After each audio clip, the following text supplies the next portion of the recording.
دیکھنے والے کہا کرتے ہیں اللہ اللہ، یاد آتا ہے خدا دیکھ کے صورت تیری۔ اللہ نے صورت ہی ایسی بنائی، جمال ہی ایسا دیا، خوبصورتی ہی ایسی دی کہ جو حضور کو دیکھتے وہ دیکھتے ہی رہ جاتے۔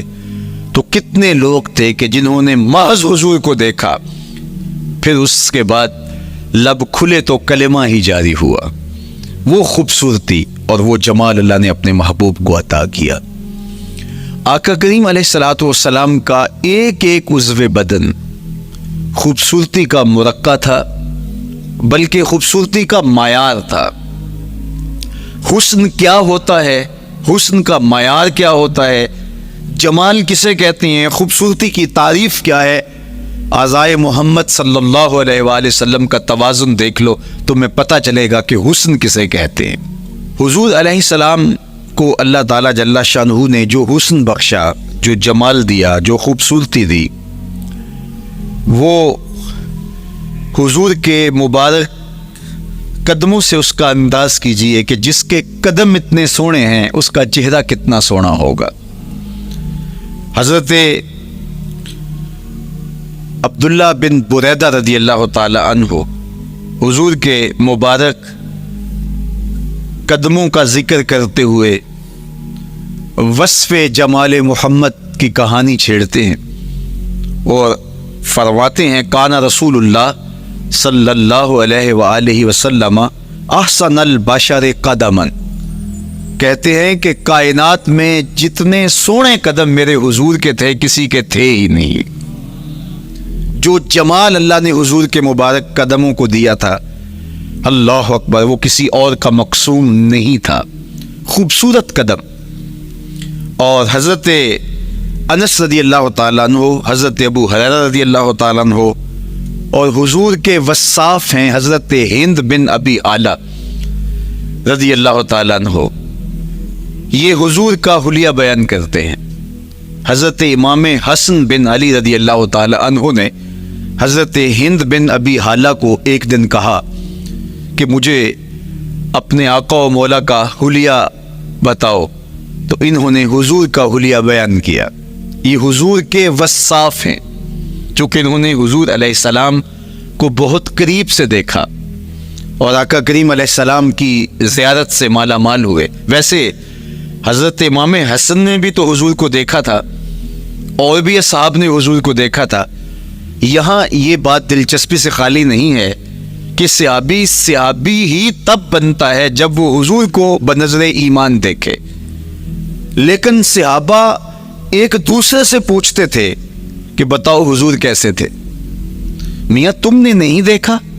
تو وہ کہتے تھے دیکھ کر بھی نہیں دیکھا۔ صرف چند لوگ ہیں جو حضور کا حلیہ بیان کرتے ہیں، اس کی کیا وجہ؟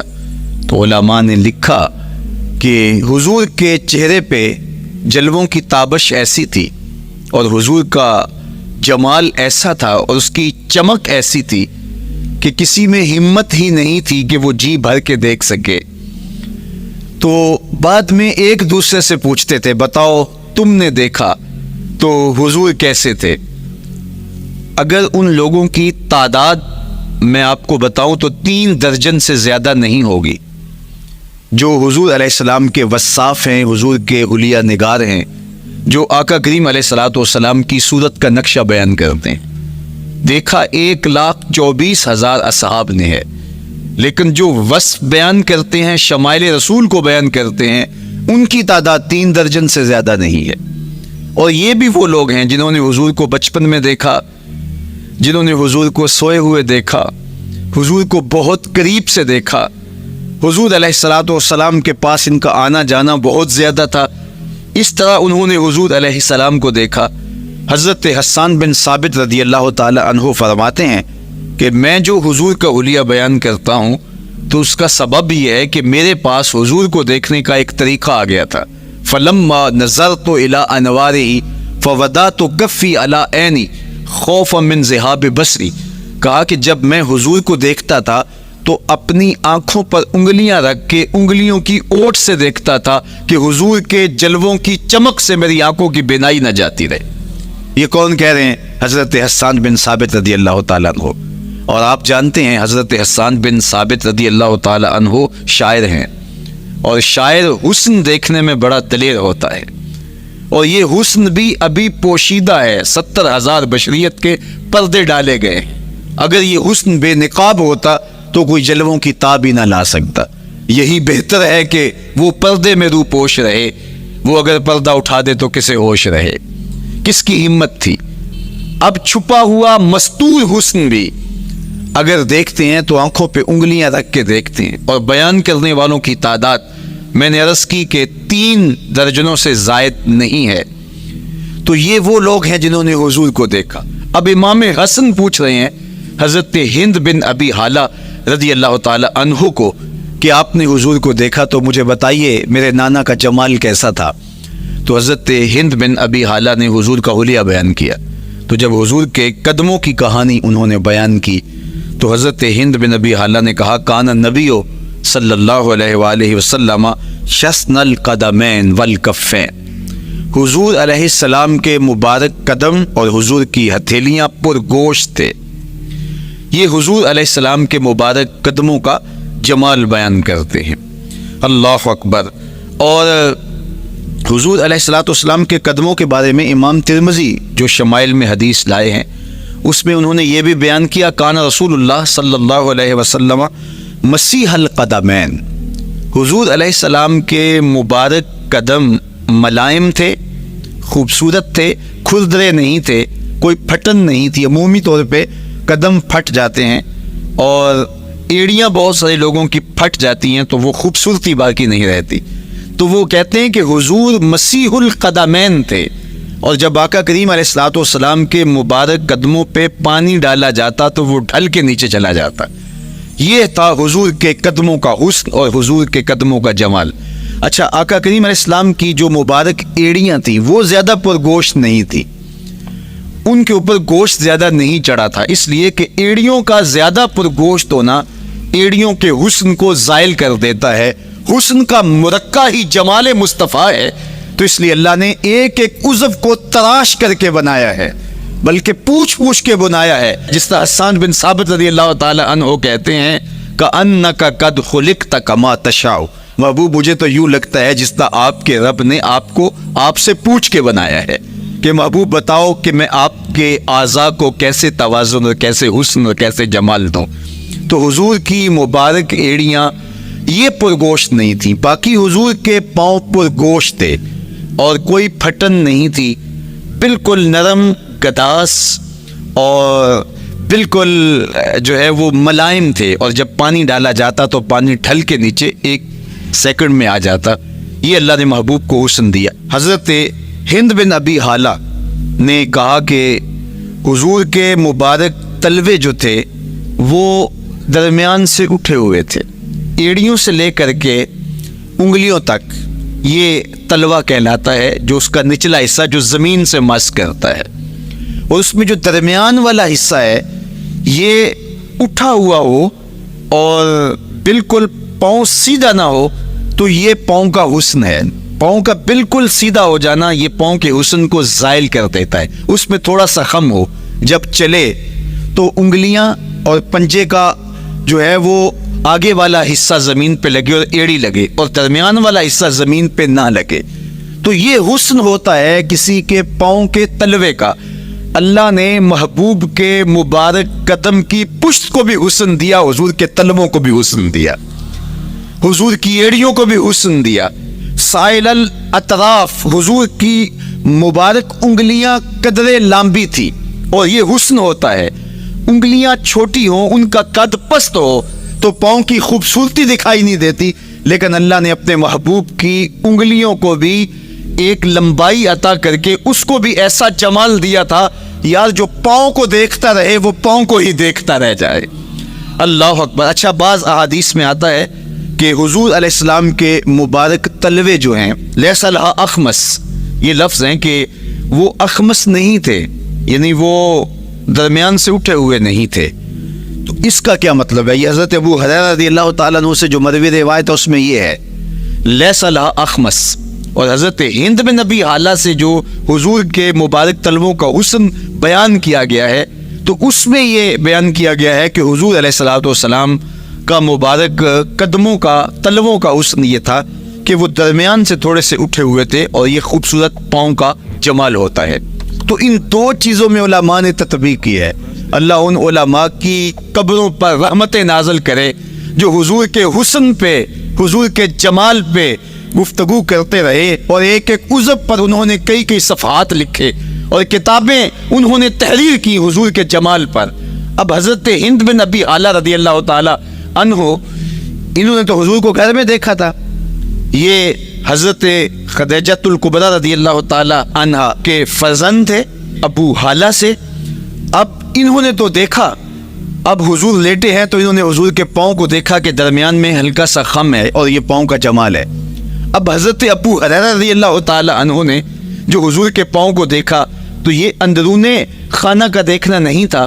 تو انہوں نے کیسے دیکھا؟ تو حضرت ابو ہریرہ سے مروی ایک روایت سے سمجھ آتی ہے کہ انہوں نے جو کہا کہ لیس لها اخمس، کہ ان کے مبارک تلوے درمیان سے اٹھے ہوئے نہیں تھے بلکہ بالکل برابر تھے. تو اس کا کیا مطلب ہے؟ تو حضرت ابو ہریرہ سے ایک روایت مروی ہے، وہ فرماتے ہیں کہ جب حضور علیہ السلام کسی چٹان کے اوپر چلتے تو حضور علیہ الصلوۃ والسلام کا وہاں قدم پڑتا تو وہ اس چٹان کے اندر حضور کا قدم گھس جاتا، وہ موم کی طرح چٹان نرم ہو جاتی.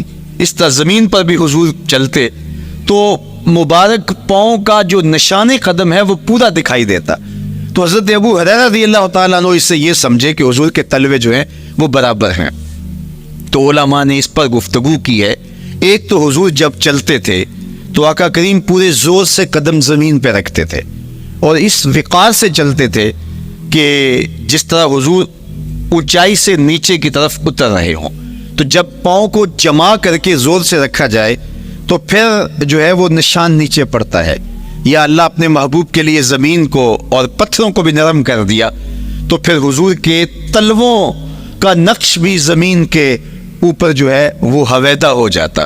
سلطان قاتیبائی نے ایک ایسا ہی پتھر جس کے بارے میں شنید تھی کہ اس پر حضور کے قدموں کا نقش موجود ہے، تو انہوں نے 20,000 دینار کے اندر وہ خریدا اور انہوں نے یہ کہا کہ جب میں فوت ہو جاؤں تو حضور کے قدموں کے نشان والا پتھر میری قبر کے سرحانے بطور کتبہ لگایا جائے.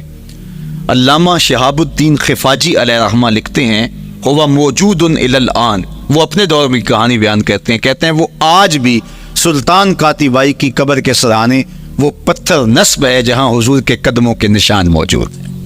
اللہ اکبر.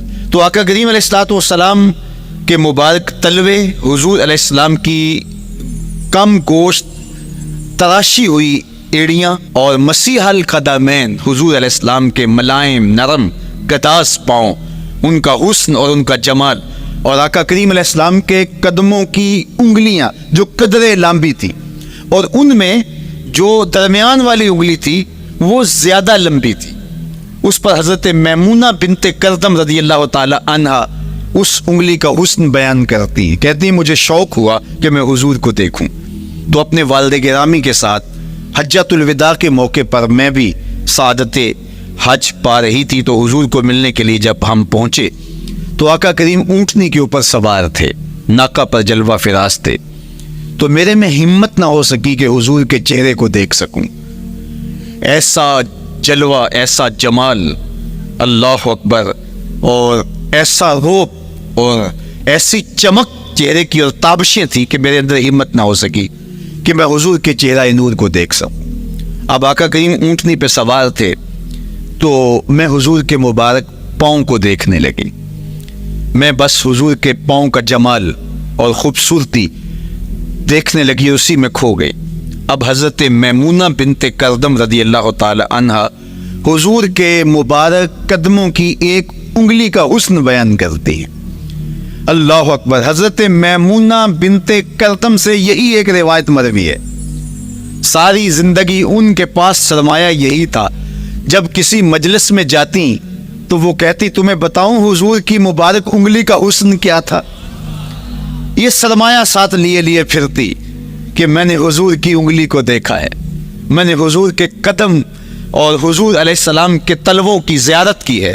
تو وہ اس حسن کو بیان کرتے ہوئے کہا کرتی تھی فما نسیتو فیما نسیتو طولا اصبع قدم السبابہ علی سائر اصابعہ، جو سبابہ انگلی ہے، انگوٹھے کے ساتھ والی انگلی کو سبابہ انگلی کہتے ہیں، اور اس کے ساتھ والی انگلی کا جو قد دراز تھا اور باقی انگلیوں کی نسبت وہ انگلی لمبی تھی، کہا اس کا حسن آج بھی میری نگاہوں میں گھومتا رہتا ہے اور ہر وقت میرے تصور میں رہتا ہے، میرے تصور سے کبھی اس انگلی کا جمال ہی ختم نہیں ہوا، انگلی کا حسن ہی کبھی زائل نہیں ہوا، ہر وقت اس کے تصور میں کھوئی رہتی ہوں۔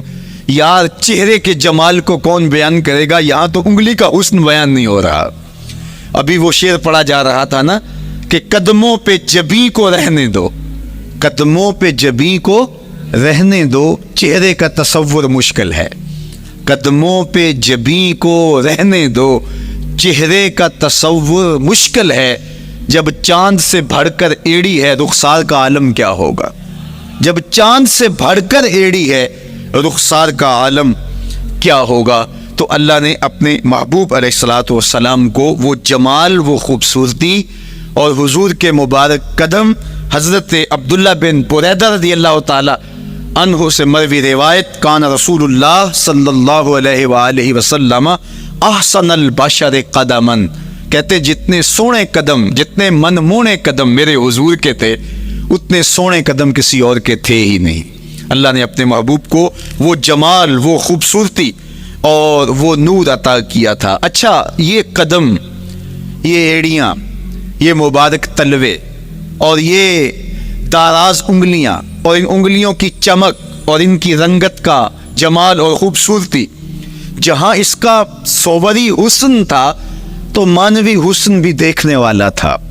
یہ قدم اٹھ جائیں اللہ اکبر تو تقدیر کے فیصلے ہوتے دکھائی دیتے ہیں۔ ان قدم کی اونچائی، ان قدم کی بلندیاں کہ عرش حق ان قدموں کے بوسے لے رہا ہے۔ اور میرے امام بولے، زہے عزت و اے طلائے محمد، زہے عزت و اے طلائے محمد، کہ ہے عرش حق زیر پائے محمد۔ قدموں کا حسن وہ بھی دیکھنے والا اور قدموں کی بلندی اور اونچائی اور اس کی شان و شوکت وہ بھی دیکھنے والی۔ اللہ اکبر۔ آقا کریم علیہ السلام حضرت ابو بکر صدیق کے ساتھ، حضرت عمر فاروق کے ساتھ اور حضرت عثمان غنی کے ساتھ احد پہاڑ پر تشریف لے گئے۔ یہ حدیث آپ نے بارہا علماء سے سنی ہے۔ احد کی چھاتی پہ جب حضور کے قدم آئے، اللہ اکبر، تو وہ خوشی سے جھوم اٹھا، مقدر جاگ گئے، بخت بیدار ہو گئے۔ ان کے قدم جو کہ اس شاک کی آنکھوں کی ٹھنڈک ہے، جب چھاتی پہ آ جائیں تو کون عاشق نہیں جھوم جائے گا۔ یہ تو حضور کے قدموں کے حسن کو بیان کیا جا رہا ہے، آپ کی روح رقص کر رہی ہے اور آپ کا دل جو ہے وہ ایک عجیب سرور اور کیف کی وادی میں اور ایک جو ہے وہ خوشیوں کے جو ہے وہ عالم میں نہال ہوتا چلا جا رہا ہے۔ لیکن یہ قدم جب چھاتی پہ آیا تو پھر احد، ظاہر تو پتھر ہے احد، لیکن حضور سے پتھر بھی پیار کرتے ہیں۔ فرمایا احد جبل یحبنا ونحبہ، احد ہم سے پیار کرتا ہے، پہاڑ ہے، پتھر ہے، لیکن ہم سے پیار کرتا ہے، ہم اس سے پیار کرتے ہیں۔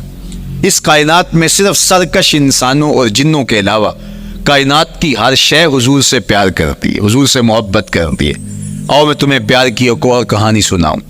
مسجد نبوی ہے، آقا کریم تشریف فرما ہیں، منبر پہ جلوہ فراز ہوئے، ابھی واز کا آغاز ہی کرنا چاہ رہے تھے کہ ایک جانب سے رونے کی آواز آنے لگی۔ صحابہ کہتے ہیں رونے والا اس درد سے روتا ہے کہ لگتا تھا کلیجہ پھٹ جائے گا۔ کنا قتل خلوچ، جس طرح اونٹنی کا بچہ بچھڑ جائے اور وہ اس کے غم میں، اس کی جدائی میں درد سے روکتی ہے، چیختی ہے، چلاتی ہے، رونے والے کا انداز درد ایسا ہی تھا اور لگتا تھا کہ جس طرح اس کا کلیجہ پھٹ جائے گا۔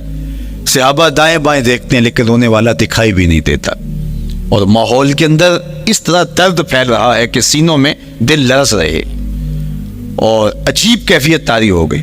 حضور ابھی بیٹھے ہیں، خطبے کا آغاز بھی نہیں ہوا اور رونے والا کیف و درد میں روتا چلا جا رہا ہے۔ فنزل النبی صلی اللہ علیہ وسلم عن المنبر، حضور منبر سے نیچے تشریف لائے۔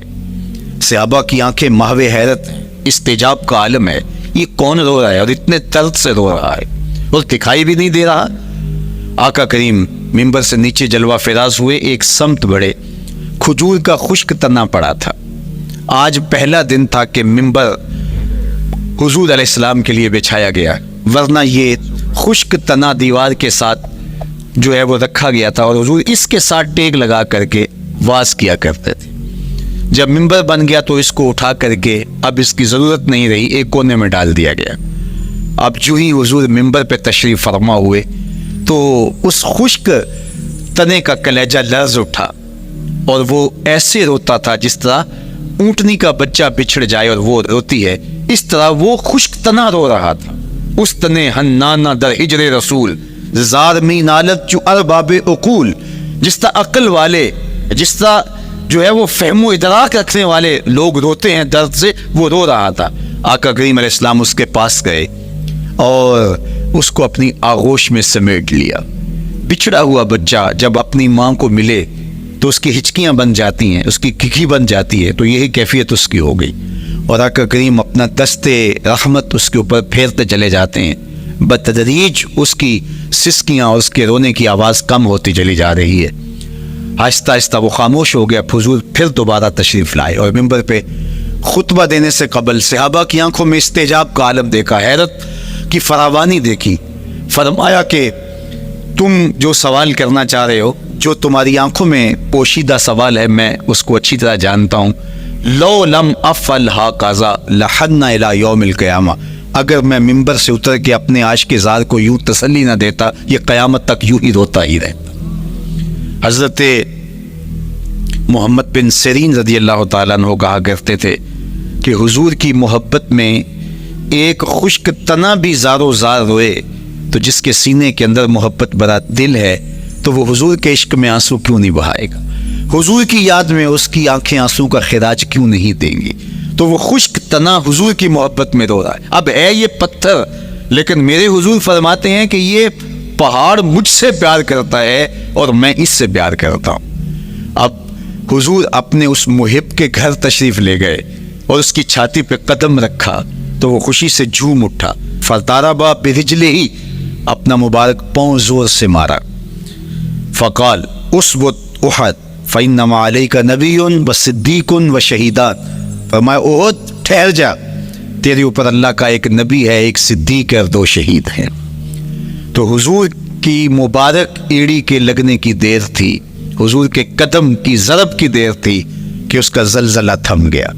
میرے امام بولے ایک ٹھوکر سے احد کا زلزلہ جاتا رہا، ایک ٹھوکر سے احد کا زلزلہ جاتا رہا، رکھتی ہیں کتنا وقار اللہ اکبر ایڑیاں، جس کے حسن کے قصیدے میرے رب نے بھی بیان کیے ہیں۔ کبھی حضور کے چہرہ نور کا ذکر کرتے ہوئے والضحیٰ واللیل اذا سجا، کبھی حضور علیہ السلام کی مبارک زلفوں کا تذکرہ کرتے ہوئے حامیم، کبھی آقا کریم علیہ الصلوۃ والسلام کے مبارک ہاتھوں کا، کبھی دیگر اعضائے بطنیہ کا ذکر قرآن نے کیا۔ حضور کے سینہ اقدس کی کہانی قرآن نے بیان کی، حضور علیہ الصلوۃ والسلام کی مازاغ آنکھوں کا تذکرہ قرآن نے کیا، تو پھر یہ محبوب اور مرغوب موضوع کیوں نہ ہوتا؟ اور آقا کریم کو اللہ نے وہ جمال دیا تھا، وہ حسن عطا کیا تھا، وہ خوبصورتی دی تھی جو حضور کا ہی حصہ ہے۔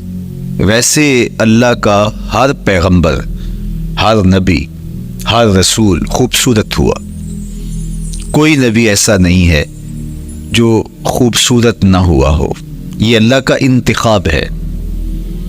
آپ تو دکان پہ سیل مین بھی رکھیں تو اس کی باقی قابلیت کے ساتھ ساتھ اس کی شخصیت کو آپ دیکھتے ہیں کہ جو خوش شکل ہو، آنے والے کو متاثر کر سکے، باوقار لگے، تو جس کو اس نے نبی بنانا تھا تو اس کو اس نے یوں ہی یہ عظمت اور یہ رفت عطا کر دینی تھی۔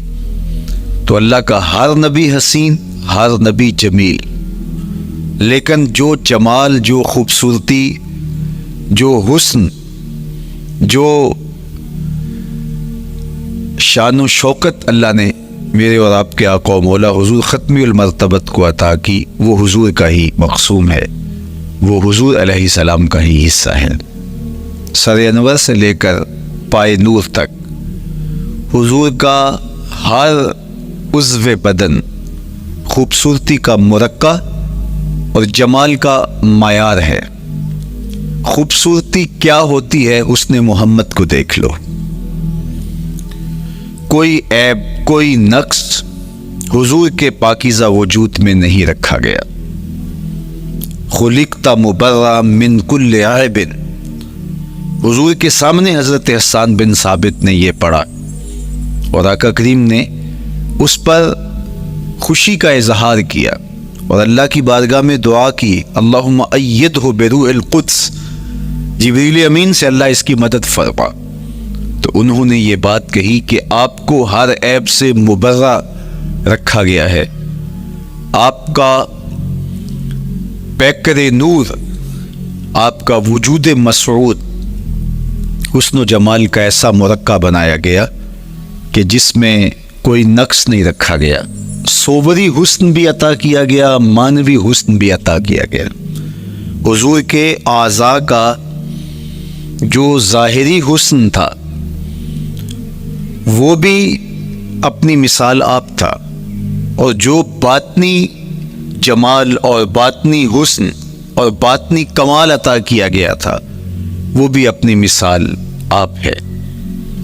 اگر حضور علیہ السلام کے مبارک ہاتھوں کو جمال دیا گیا ہے، لیکن جو توانائی عطا کی گئی، جو طاقت عطا کی گئی، ید اللہ کے جو جلوے ان ہاتھوں میں رکھے گئے، وہ بھی ایک دل آویز کہانی ہے۔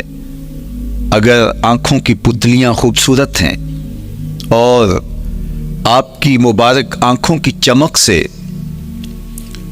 کائنات اس کو دیکھ کر کے مبہوت ہو جاتی ہے، مازاق کے کجلے اس میں رکھے گئے ہیں، لیکن اس کا معنوی حسن بھی دیکھیے کہ حضور بیٹھے مدینے میں ہیں اور جنت کا مشاہدہ کر رہے ہیں۔ وہ توانائی بھی عطا کی گئی کہ جس طرح روشنی میں دیکھا جاتا ہے حضور اسی طرح اندھیرے میں دیکھتے ہیں۔ فرمایا صحابہ صفیں سیدھی رکھا کرو، مت سمجھو کہ میں صرف آگے دیکھتا ہوں، میں آگے بھی دیکھتا ہوں، میں پیچھے بھی دیکھتا ہوں، میں تمہارے رکوع بھی دیکھتا ہوں اور دلوں میں پیدا ہونے والے خشوع بھی دیکھتا ہوں۔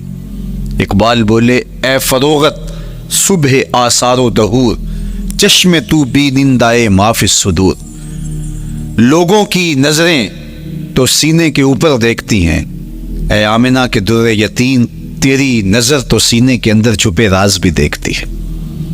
تو صوری حسن بھی اور معنوی حسن بھی اللہ نے اپنے محبوب کو عطا کیا، اور اللہ جل شانہ نے وہ جمال دیا حضور کو کہ جو دیکھتا وہ دیکھتا ہی رہ جاتا۔ ایسی چمک، ایسی رانائی، ایسی خوبصورتی اور ایسا جمال تھا، دیکھنے والے کہا کرتے ہیں اللہ اللہ، یاد آتا ہے خدا دیکھ کے صورت تیری۔ کتنے لوگ ہیں جنہوں نے صرف حضور کے چہرے کو دیکھا اور لبوں پہ کلمہ جاری ہو گیا۔ معروف نام حضرت عبداللہ بن سلام رضی اللہ تعالیٰ عنہ کا ہے۔ یہودیوں کے بہت بڑے حبر تھے، بہت بڑے عالم تھے۔ حضرت یوسف علیہ السلام کی اولاد سے تعلق تھا، اور اس معاشرت میں ایک وقار کی مسند پہ براجما رہتے، لیکن جو ہی حضور علیہ السلام مکے سے ہجرت فرما کے مدینہ تشریف لائے تو یہ حضور کو دیکھنے آئے۔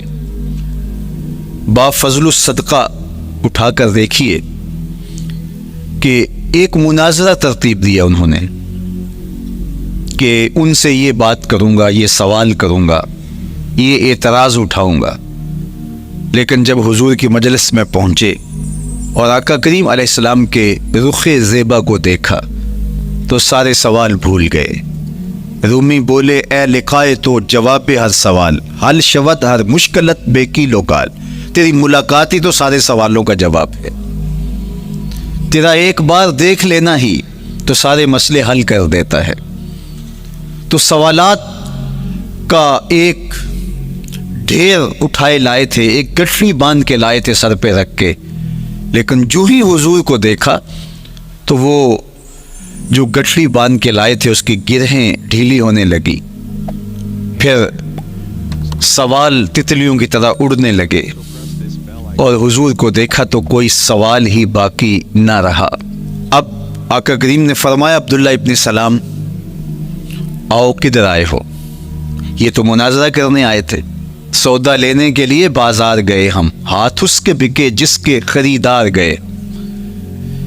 لیکن جب آقا کریم نے پوچھا کہ آؤ کدھر آئے ہو تو انہوں نے کہا حضور میں آپ کا غلام بننے آیا ہوں، تیری تک کے ادامہ میں مرید ہو گئی، حضور کے ہاتھ پہ بیعت اسلام کر لی۔ اب جن لوگوں نے عبداللہ ابن سلام کو تیار کر کے بھیجا تھا وہ امید میں تھے کہ تھوڑی دیر کے بعد ہم سنیں گے کہ انہوں نے سخت سوال کیے اور مسلمانوں کے نبی ان کا جواب نہیں دے پائے، لیکن جب ان کے کانوں تک یہ خبر پہنچی کہ عبداللہ بن سلام نے تو کوئی سوال ہی نہیں کیا بلکہ وہ محبوب کی نگاہوں کا شکار ہو گئے، اور انہوں نے دیکھتے ہی حضور پر تن من سب کچھ نچھاور کر دیا اور لبوں پہ کلمہ جاری ہو گیا، تو وہ صبر نہ کر سکے اور عبداللہ ابن سلام کے پاس پہنچے اور جا کے کہا کہ تو نے یہودیت کی ناک خاک آلود کر دی، تم نے کوئی سوال کیا ہوتا، انہوں نے جواب دیا ہوتا اور پھر تم نے مان لیا ہوتا تو ہم سمجھ جاتے کہ ایک عالم تھا، علمی پیاس بجھ گئی، مطمئن ہو گیا۔ لیکن یہ عجیب کہانی ہے، سنا ہے تم نے کوئی سوال بھی نہیں اٹھایا، انہوں نے جواب بھی نہیں دیا، بس تم نے ان کو دیکھا اور دیکھتے ہی تمہارے لبوں پہ کلمہ جاری ہو گیا، تو یہ کیا کہانی ہوئی؟ تو عبداللہ ابن سلام نے جو جواب دیا وہ آب زر کے ساتھ لکھنے کے قابل ہے۔ انہوں نے کہا کہ یہ بات میری سمجھ میں بھی نہیں آئی، جب میں اس آقا و مولا کی چوکھٹ پہ پہنچا اور میں ان سے سوال کرنے کے لیے لفظوں کو ابھی ترتیب ہی نہیں دیا تھا کہ میری نظر ان کے جمال جہاں آرا پہ پڑ گئی۔ اب عبداللہ بن سلام کے لفظ سنیے، فرماتے ہیں فلما تبینت وجہہ عرفت ان وجہہ لیس بوجہ کذاب، جب میں نے ان کے جمال جہاں آرا کو دیکھا، چہرہ نور کو دیکھا، رخ زیبا کی زیارت کی، تو میں نے پہچان لیا یہ چہرہ کسی جھوٹے کا ہو ہی نہیں سکتا ہے۔ دیکھنے والے کہا کرتے ہیں اللہ اللہ، یاد آتا ہے خدا دیکھ کے صورت تیری، اللہ نے صورت ہی ایسی بنائی، جمال ہی ایسا دیا، خوبصورتی ہی ایسی دی کہ جو حضور کو دیکھتے وہ دیکھتے ہی رہ جاتے۔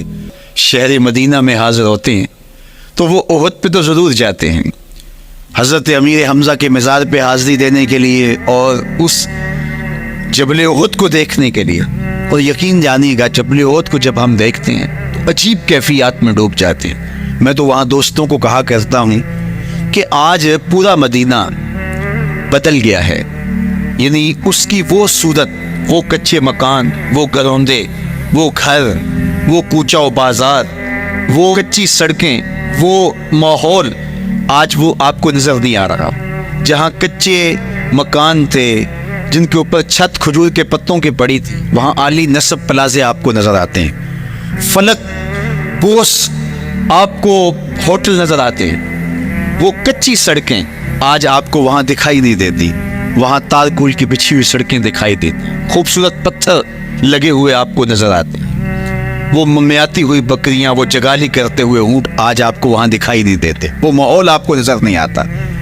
تو پرانا مدینہ اگر ڈھونڈنے نکلیں بھی تو ظاہر ہے اگرچہ ان پختہ اور خوبصورت عمارتوں کے اندر بھی عکس جمال محمد کا پڑ رہا ہے، لیکن وہ پرانا دور اگر آپ تلاش کرنا چاہیں تو وہ آپ کو وہ چیزیں نہیں ملتی۔ لیکن جب آپ احد پہ جاتے ہیں تو میں دوستوں کو کہتا ہوں اس احد کو جی بھر کے دیکھ لو، اس پہ ڈائریکٹ میرے حضور کی نظریں پڑی ہوئی، یہ بدلا نہیں، یہ 14 صدیوں سے جیسا تھا آج بھی ایسا ہے، اس پہ میرے حضور کی نظریں ڈائریکٹ پڑی ہوئی ہیں، اور آقا کریم علیہ الصلوۃ والسلام نے اس کو یوں دیکھا ہے۔ تو یہ احد حضور سے محبت کرنے والا ہے، حضور سے پیار کرنے والا ہے، اور اس پیار کی وجہ سے یہ پتھر قیامت کے دن جنت میں جائے گا، یہ پہاڑ جنت میں جائے گا۔ یار اگر ایک پہاڑ حضور سے پیار کر لے تو وہ مکین جنت بن جاتا ہے، اور اگر حضور کا غلام ایک عاشق حضور سے محبت کرے تو اللہ اس کو کتنے درجے عطا فرمائے گا۔ تو آقا کریم نے زور سے قدم مارا اور فرمایا احد ٹھہر جا، تیرے اوپر اللہ کا ایک نبی ہے، ایک صدیق ہے اور 2 شہید ہیں۔ اللہ اکبر۔ تو یہ حضور علیہ الصلوۃ والسلام کے مبارک قدم کی شان ہے، یہ حضور کے مبارک قدم کا جمال ہے اور اس کی خوبصورتی ہے۔ غزوہ ذات الرقاع کے اندر حضرت جابر کا اونٹ چلتے چلتے تھک گیا، سفر لمبا تھا اور اونٹ کمزور تھا، تو چلتے چلتے اس کو تھکن ہو گئی، اب وہ قافلے سے پیچھے رہتا چلا جاتا ہے۔ تو اس نے حضور کی خدمت میں عرض کی، یا رسول اللہ یہ اونٹ تھک گیا ہے اور میں قافلے کے ساتھ چل نہیں پا رہا۔ تو آقا کریم علیہ الصلوۃ والسلام نے اپنے مبارک قدم سے اس اونٹ کو ٹھوکر لگائی۔ فَنَشِطَ حَتَّى كَانَ مَا يَمْلِكُ زَمَامَهُ۔ حضرت جابر کہتے ہیں اس کی لگام سنبھالی نہیں جاتی تھی، اتنا تیز چلتا تھا۔ یار جس کے قدموں کی ٹھوکر سے یہ توانائی آ جائے، اس کے ہاتھوں کی توانائی کا اور کیا۔ تو اللہ نے صرف حضور کے مبارک قدموں کو صوری حسن ہی نہیں دیا تھا، مانوی جمال اور توانائی بھی عطا فرمائی تھی۔ حضور علیہ السلام کے چچا جناب ابو طالب کہتے ہیں کہ میں حضور علیہ السلام کے ساتھ تھا، تو راستے میں ذی المجار کی منڈی آئی اور وہاں حالات ایسے تھے کہ پینے کے لیے پانی دستیاب نہیں تھا۔ تو میں نے کہا کہ عطشت ولیس عندی ماء، مجھے تو سخت پیاس لگی ہے اور پانی بھی پاس نہیں ہے۔ فنزل النبی صلی اللہ علیہ وسلم وضرب بقدمہ الارض فخرج الماء فقال اشرب۔ تو حضور نے اپنے مبارک پاؤں سے زمین پر ٹھوکر لگائی، چشمہ پھوٹ پڑا ہے، اور آقا کریم نے فرمایا چچا پانی پی لیجیے۔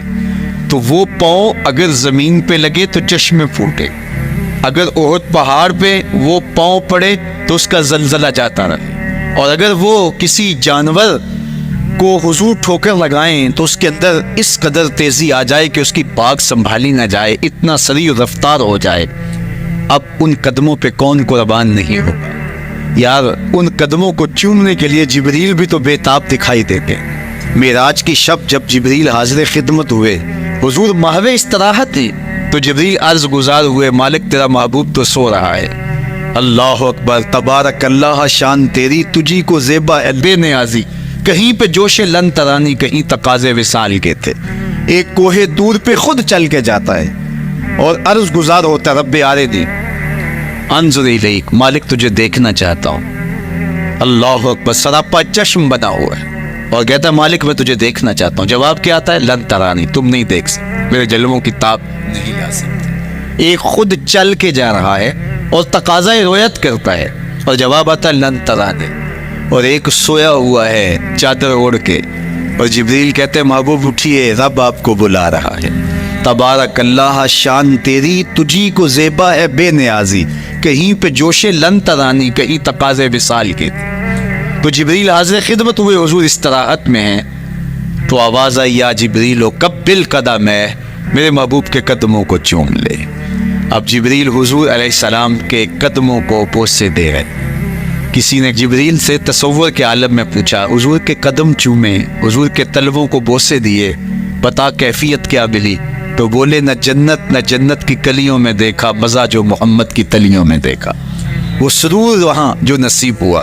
وفد عبد القیس جب مدینہ المنورہ آیا تو ان میں ایک صاحب میں، وہ کہتے ہیں میں دوڑتا ہوا حضور کے پاس آیا، بس بے چینی تھی، اضطراب تھا۔ جب آپ مدینہ المنورہ میں جاتے ہیں تو آپ کو جا کے گاڑی اتارتی ہے اور آپ ہوٹل میں سامان رکھتے ہیں، تو پھر کتنی جلدی ہوتی ہے کہ جلدی سے غسل کریں اور جلدی سے نیا لباس پہنیں اور جا کے ہرے گنبد کو دیکھیں، حضور کی مبارک مسجد کی زیارت کریں، ان کوچہ و بازار میں جائیں جہاں حضور کے مبارک قدم لگے تھے۔ اللہ اکبر۔ تو اب یہ وفد عبد القیس جب آیا تو ان میں ایک صحابی حضرت زرع رضی اللہ تعالیٰ عنہ فرماتے ہیں کہ میں پھر تیزی کے ساتھ گیا اور پھر ہم جا کے حضور کے ہاتھ بھی چومنے لگے، حضور کے قدم بھی چومنے لگے۔ یہ سعادت مند قدم جن کے بوسے صحابہ دیتے ہیں، کبھی جبریل کے بوسہ گاہ بنتے ہیں، کبھی احد پہاڑ کی چھاتی ان قدموں کو چومتی ہے۔ یہی قدم ایک موقع ایسا آتا ہے یاد خدا میں، اللہ کے شکرانے میں، نماز میں، لمبے قیام میں سوج جاتے ہیں۔ اور میرا مالک کہتا ہے اے چادر اوڑھنے والے ساری رات جاگا نہ کر کبھی سو بھی لیا کر۔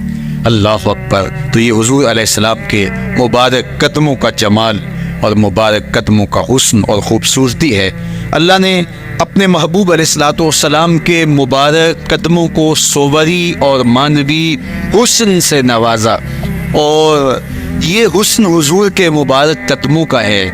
پھر جس کے قدم اتنے سونے ہیں اس کا چہرہ کتنا حسین ہوگا۔